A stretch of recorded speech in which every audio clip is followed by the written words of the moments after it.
deepest consecutive portion of our line, which is sitting at a 4% grade, meaning for every 100 feet if we've traveled forward, we will drop 4 feet in elevation. For some perspective, the passengers riding directly behind the locomotive will be about 6 feet lower in elevation than the brakeman on the very rear of the train. Having a narrower rail bed also comes in handy when you're building through terrain such as this field of giant boulders. There was no heavy equipment to move these large rocks when the railroad was being built. They were just getting pneumatic drills in the mines in 1884. The method available was spikes and sledgehammers. Each rock was drilled out with a spike and hammer, and the process was repeated until they made enough holes to pack enough black powder and nitroglycerin into the rocks to flash them into small enough pieces to be moved by hand or horse teeth. Coming up is an excellent photo opportunity as we cross Clear Creek for the first of 4 times on our descent from Silver Plume. If you'd like to get a picture of the creek crossing, simply hold your cameras much higher than you normally would, maybe even above your head, or more than likely you'll only get a shot of the rivet line on Pt2 Bridge. Next up is the cut in the mountainside, and if you look closely at the rock retaining walls on either side of the train, you will notice there is no cement or mortar holding the walls together. That's because these walls were built by Cornish and Welsh miners using a method known as dry stacking. The walls are held up by friction and gravity alone. The metal retaining bolts you see on the left were only added after the construction of the interstate to ensure the wall's stability.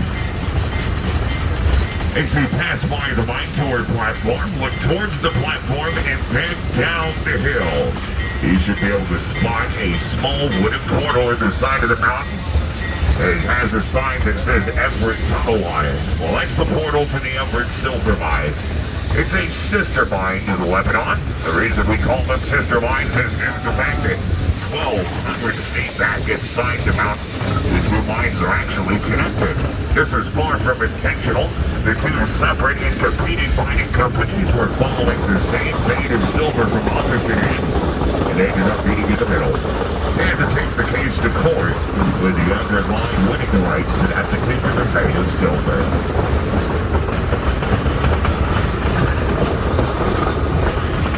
We're now approaching the site of the Hull Tunnel.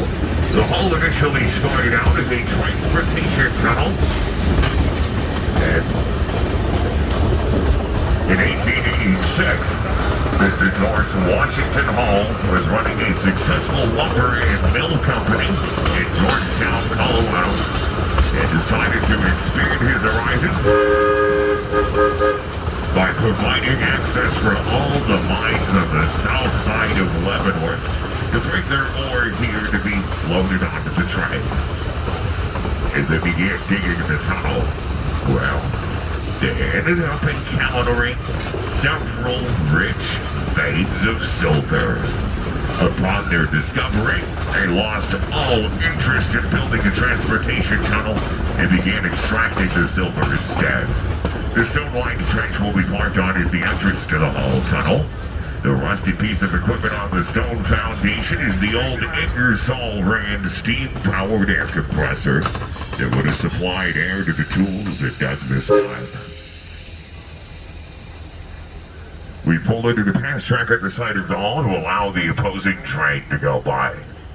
This will be an excellent photo opportunity, as the steam locomotive will be working hard up the grade. If you wish to get pictures, we just ask that you remain conscious of clearance. Please do not high-five passengers on the opposing train. That has gone poorly in the past. Additionally, please do not stand on the seats or sit on the sides of the cars to get better pictures. Thank you.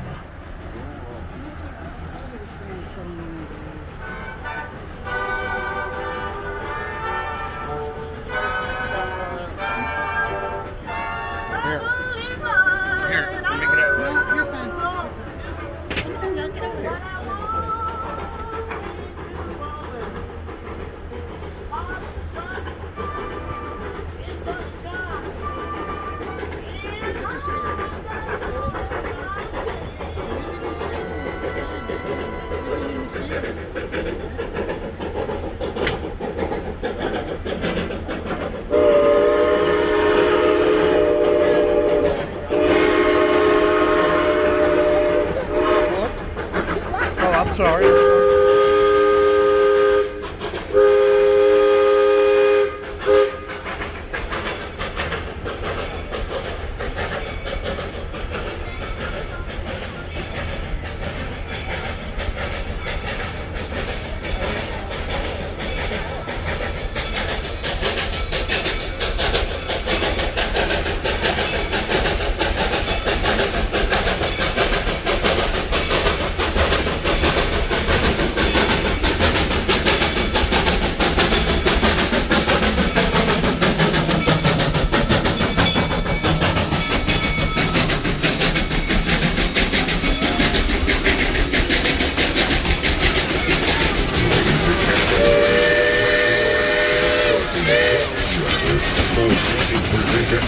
Will be underway just a moment.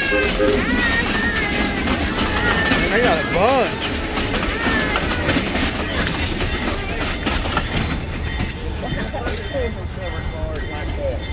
With the big wide ass open window. That's the other one. Man, this thing slides when you. That thing slides.